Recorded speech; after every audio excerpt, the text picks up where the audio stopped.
اسلام ایک مکمل، کامل اور اکمل ضابطۂ حیات ہے جو زندگی کے ہر شعبے میں ہمیں رہنمائی فراہم کرتا ہے۔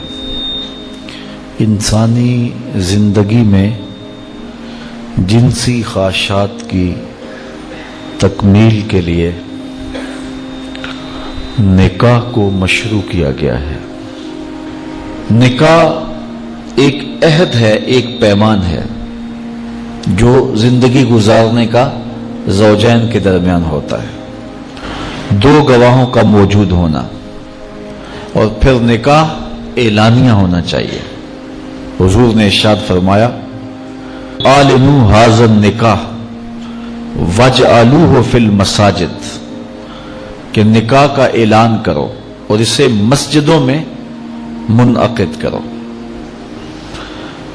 نکاح کے اعلان کے جو مقاصد ہیں وہ بچہ بچہ جانتا ہے، تاکہ جب زوجین چلیں گے، آئیں گے، کہیں بیٹھیں گے تو لوگوں کو پتہ ہوگا کہ ان کا نکاح ہوا ہے، کوئی شک کی نظر سے نہیں دیکھ سکے گا۔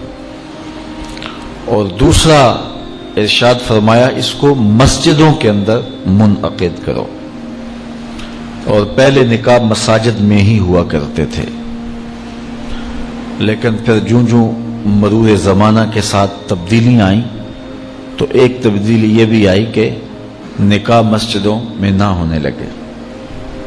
عیسائیوں میں آج بھی جوڑا گرجا گھر میں جاتا ہے اور پادری کو ان کے پاس نہیں آنا پڑتا، بلکہ وہ وہاں جا کر کے عبادت خانے کے اندر، اپنے گرجا گھر کے اندر جا کے نکاح کرواتے ہیں۔ تو آج بھی نکاح کی برکتیں حاصل کرنے کے لیے ہم اس کو مساجد کے اندر منعقد کرنے کا جو شرعی حکم ہے اس کی پابندی کریں تو نکاح کے اندر بہت ساری خیر و برکت پیدا ہوگی۔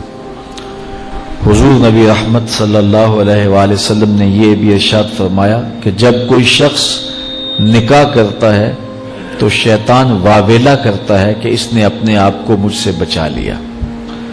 چونکہ شیطان کا بہت بڑا جال یہ ہے کہ وہ ریشمی جال پھینک کے انسانوں کو پھانستا ہے، تو جب کوئی نکاح کرتا ہے تو وہ پریشان ہو جاتا ہے۔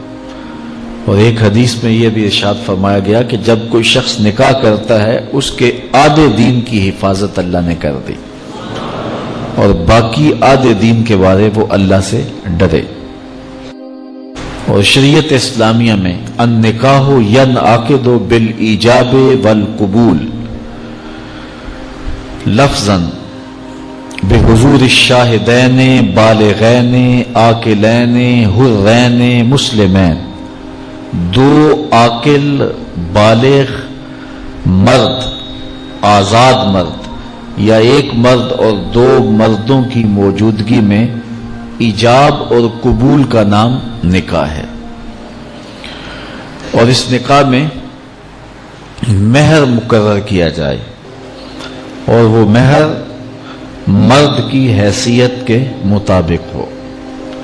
ہم شادی میں لاکھوں روپے خرچ کرتے ہیں، لیکن جب مہر کی باری آتی ہے تو اس وقت ہمیں 32 روپے اور 10 آنے یاد ہوتے ہیں، جبکہ اتنے پیسے تو بچہ بھی نہیں لیتا۔